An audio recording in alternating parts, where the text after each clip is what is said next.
Hey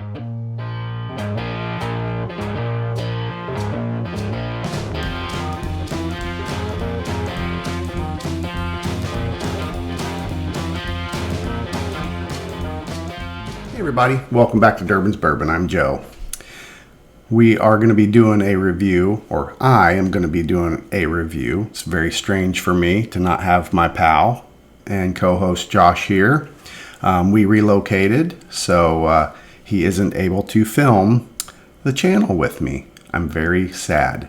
As you can see, his glass is still here.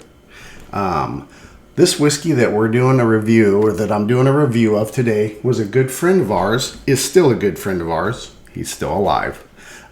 Jake. He came out to visit with Josh, and he brought this bottle of Blanton's barrel proof bourbon for us to have a toast together here in the new place in Kentucky.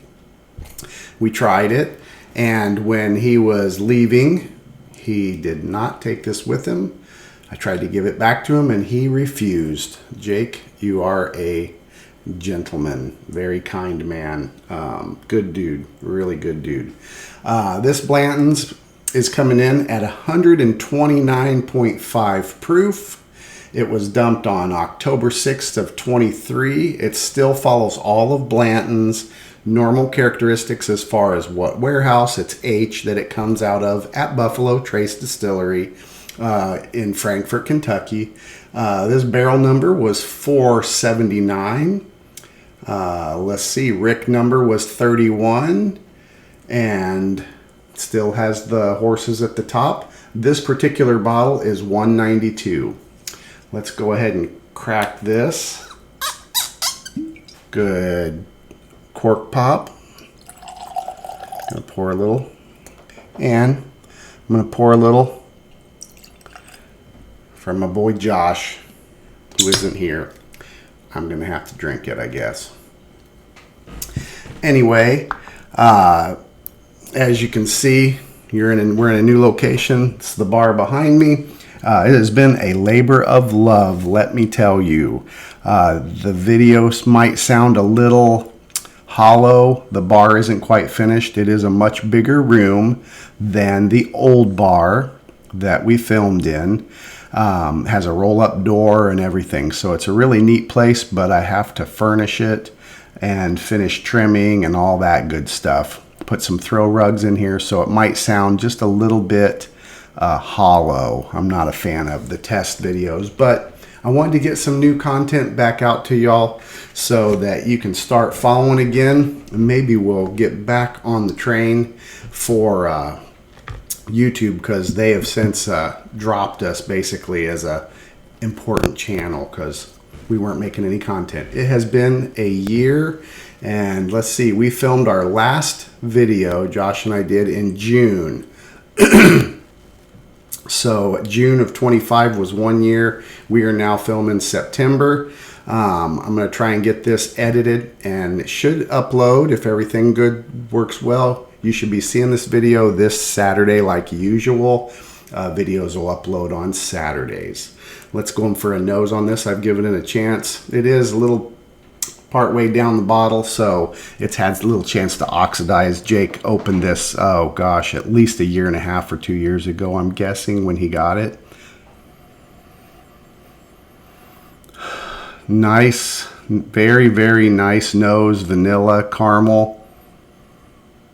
It has that classic Blanton's nose. The vanilla is pretty strong. The alcohol burn is there, so you've got to be careful. Don't want to dip that nose too far down in there. That'll fry that sucker. It is really good on the nose, though. We're going to go in for a try. Stand by 1 second. My air conditioner just kicked on, and I'm going to turn it off.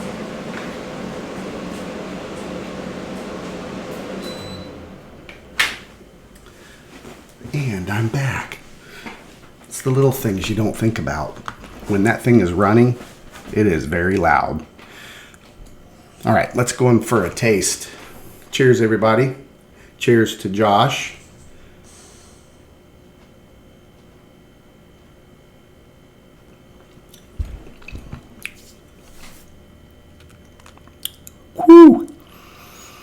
That's hot. That first sip is a little stingy, as it were. Ooh. You can't really go by your first sip when you're trying a bourbon, or any whiskey for that matter. You want to go ahead and come back in, give it a minute, get your palate to acclimate to it, come back to it.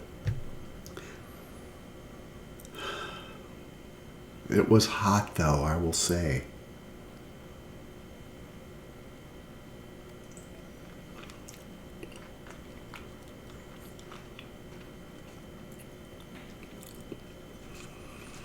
That's better. Much better. The Blanton's mash bill is their higher rye mash bill. Normal Blanton's is 93 proof, I believe it is. I don't think I'm going to add any water. I'm just going to enjoy this and visit with you all a little bit, tell you what's been going on here. We've been here now for a year. We moved to Central Kentucky, where the bourbon's made. I am very fortunate. I retired. I'm enjoying retirement. I'm loving it. I miss my friends. Miss Idaho. That's where we filmed at. Miss my family and stuff like that. Left kids and grandkids, all that cool stuff back there. A bunch of great friends, but a bunch have been able to come out and visit. Amazing. It blows me away. Kids have been here. Another one's on the way. So all three of our kids, by the time we roll around to October, all of the kids have visited, which is awesome. So we're hoping next year some grandkids.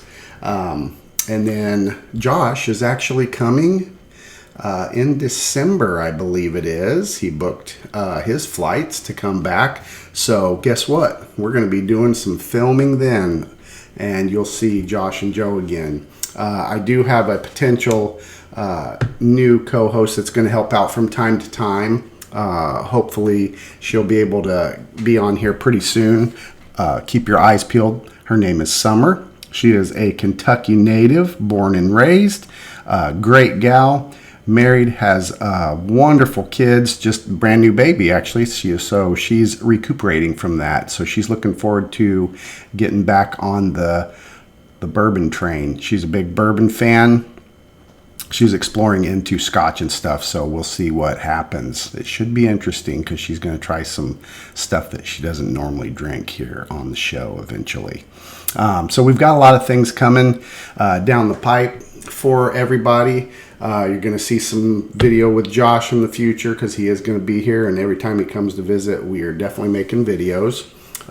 Tell me what you think of the new setup. The bar isn't as full as my old bar. I have two bars really now. This is the man cave bar. We're filming and we can make cocktails and enjoy and TV and all that cool stuff.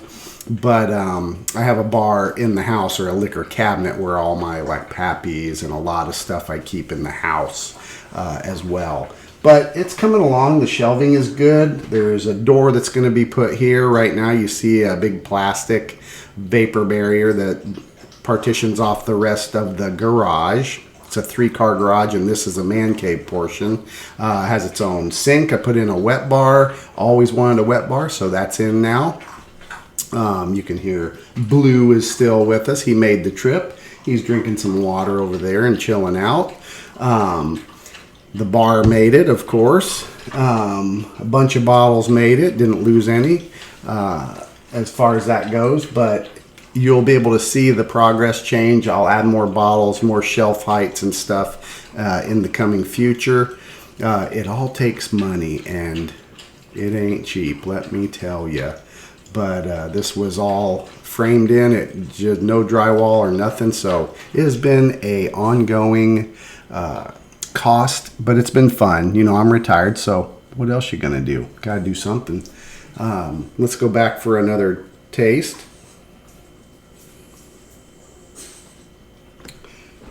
Hi, Blue. He's gonna lay down right here next to me, of course.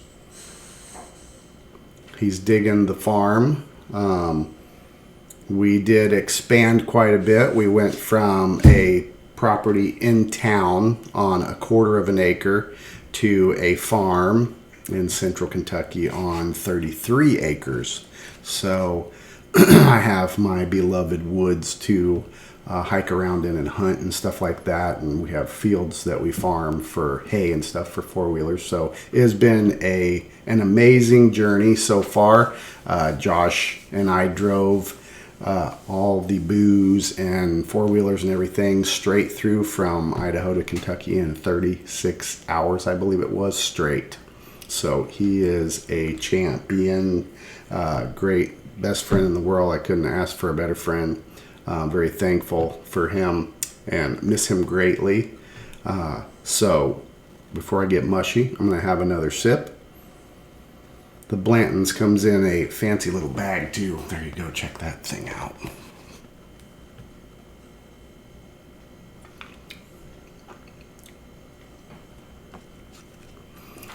As it opens up, it's still pretty decent. That alcohol burn is still there though, but it's not too bad. You can tell it's that higher rye mash bill at the higher proof, where the standard Blanton's at 93 proof. That rye spice doesn't seem to come out quite as hot, I think. The higher proof is bringing out the rye for some reason for me. What else? I think that's about it for this first video back into the YouTube world. I'll wrap this video up. And remember, as always, enjoy your whiskeys and bourbons any way you like.